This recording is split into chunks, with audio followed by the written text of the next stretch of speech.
Dear friends, we are on chapter 3 on this condition diabetes. We need to see all of it and understand it. Today we are going to see on this chapter 3, we are going to see what are the signs and symptoms of diabetes. How do you know that one has diabetes? How do we know? Is it just diabetes? We need to know the signs and symptoms. And when do you start saying that one has diabetes? We need to understand that. We saw the definition, we saw what is diabetes, and we saw the risk factors, and what we can call causes. What now the signs and symptoms? When do you start saying that one has diabetes? And eventually, what do we do about it? So this is what we need to see in part 3. Once insulin is produced but not utilized, or there is no insulin at all, so now diabetes is already established into the bodies of someone. But how do we know? What are the signs now? This is a question we are going to answer, the signs and symptoms. Now, symptoms normally is what a patient can tell you, but you don't see it. Signs is what you can see yourself. You are a health professional, you can see signs. You see with your eyes, what you call clinical examination, you can see it. But the patient will come now and say, I'm feeling tired, very tired. We know that sugar gives you energy. That's what we know. If sugar, it will give energy, once it is in the cells where it needs to be utilized. Now the problem, the sugar now is in the bloodstream. It does not go to the vessel, to the muscles, to the brain. Then we will be tired because the sugar is not in the right place. So there will be fatigue. We need to remember that this stage of getting tired, it is already advanced. The body has to fight first. Try the best possible to regularize sugar in the body. But once now it starts fading, now we start getting symptoms and signs.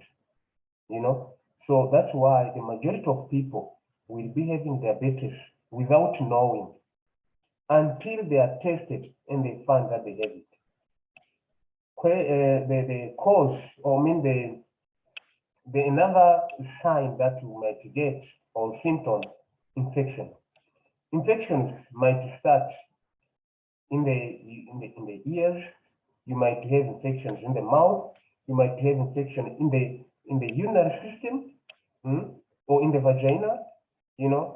On the skin. The infection, when they start coming from no explainable, you cannot explain. You cannot explain where these infections are coming from. Check if the blood sugar is normal. Blurred vision. You see, instead of seeing properly, instead of seeing the images, whatever you see clouds, you see the vision is not clear. Take blood sugar.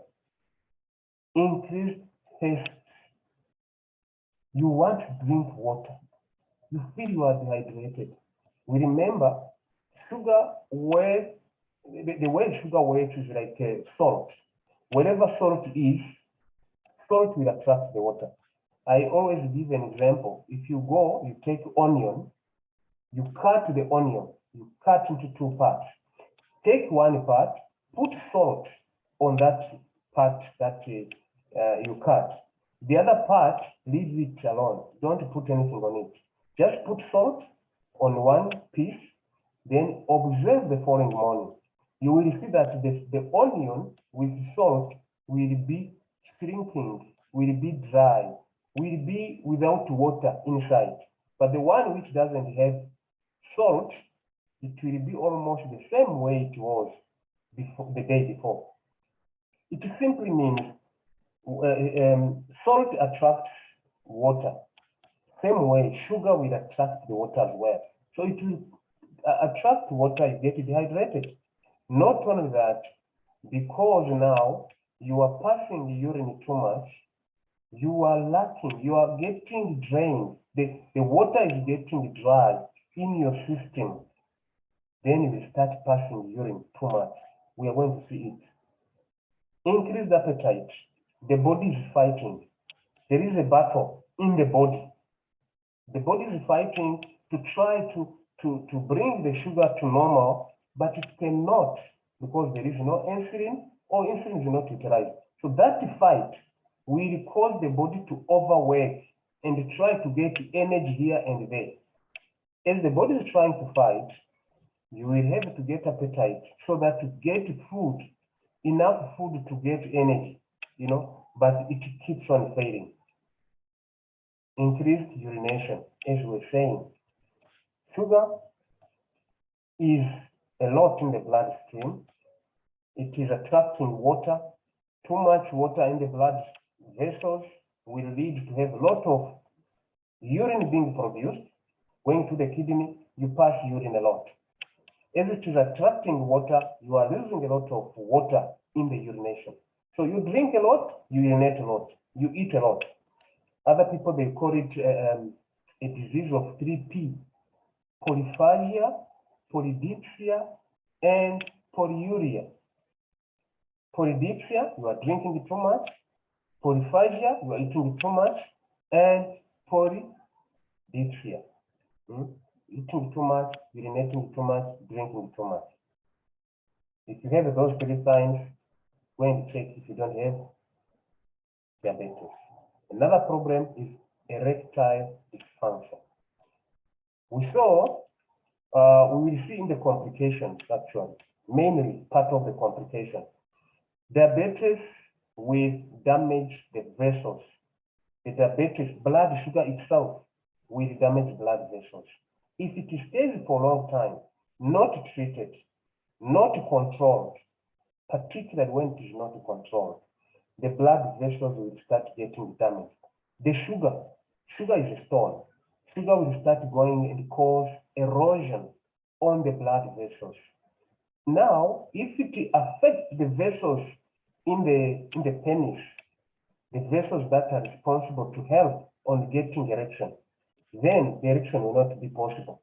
Then the erectile dysfunction will start, not only on the blood, on the blood vessels, but also on the vessels as well. Frequent or slow healing. Remember, the body has been fighting for a long time, and once the body gets tired, you are losing immune system. The defense mechanism are getting weaker and weaker. You have a wound, doesn't heal. That can be one of the signs or symptoms of getting diabetes. Those are the signs and symptoms. We can see now diabetes can affect any part of the body. All parts. There is no part that cannot be affected by diabetes. So one of the signs that we talk about, you will have broad vision, we said, on the eyes. You can have the breathing of what we call acetone breathing. The breathing will change because the body, instead of using sugar, now it started using fat. Now the breakdown of using fat will cause now the breathing out of the product from the degradation of fat. Then the smell of the breath will be something else. Then the stomach might have nausea, vomiting, abdominal pain, and we said that in the urinary system, polyuria, and you can have sugar in the urine when they check, when they test. The respiration, you will have a problem on the respiration as well. The body is fighting. When there is a fight, then the body needs to try to get oxygen as well. So all the system might be affected, especially when it gets to complication, the severe form of diabetes, especially when you get to what we call diabetic ketoacidosis, when you start getting too much acid in the body. You know, on the central, in the brain, now the body has to try to fight to give commands, you know, to try to attract water that we have been losing. Then the command will give will be given from the brain to instruct the body to request water to drink or to request food because you are what? You are hungry. The patient is not treated, especially in the critical cases, can get into coma. You know, we'll see this one in the complications. So these are the signs and symptoms if we just summarize them. But the best way to know that you have diabetes and the way of confirmation. The confirmation, which we call it diagnostic criteria, is one. If you did not eat over at least 8 hours, maybe you went to bed in the previous night, you did not eat anything, then the morning after 8 hours, they check your blood sugar. They find that it is above 7.0 millimole per liter. If it is above 7 and you know you did not eat anything, that is diabetes.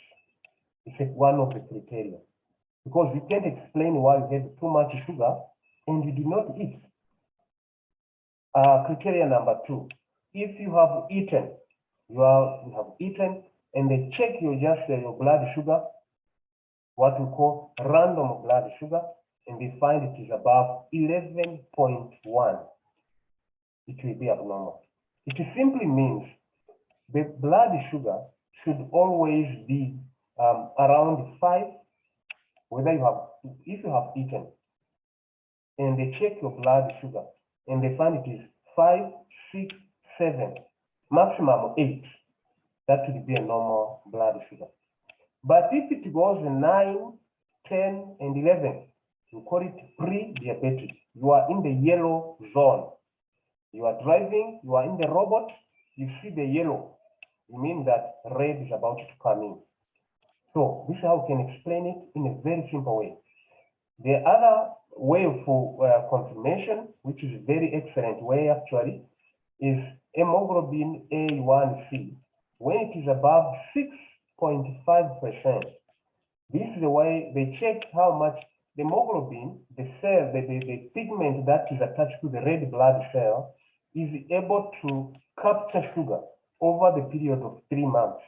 So you can know how over the period of 3 months, how the blood sugar has been. So this one can tell what is happening the previous day, okay, on that particular day, but this one can give a very clear depiction on how it has been over 3 month period. So this is an excellent way to determine and confirm the diabetes by testing blood sugar. This is very important to understand. If you have diabetes, or if you test, you find that your blood sugar is above 7, the fasting one is above 11.1, you have eaten what we call random blood sugar, then you know that your blood sugar is abnormal. The time of addressing those risk factors that we saw is now. Or starting treatment and try to adhere to your treatment is now. Thank you for following this presentation again. I'm inviting you to the next presentation, which is going to be the complications. Once you understand the complications, we'll be able to address one by one. How do we stop it from arising? Thank you very much. We are still heading to the following one, which is a complication.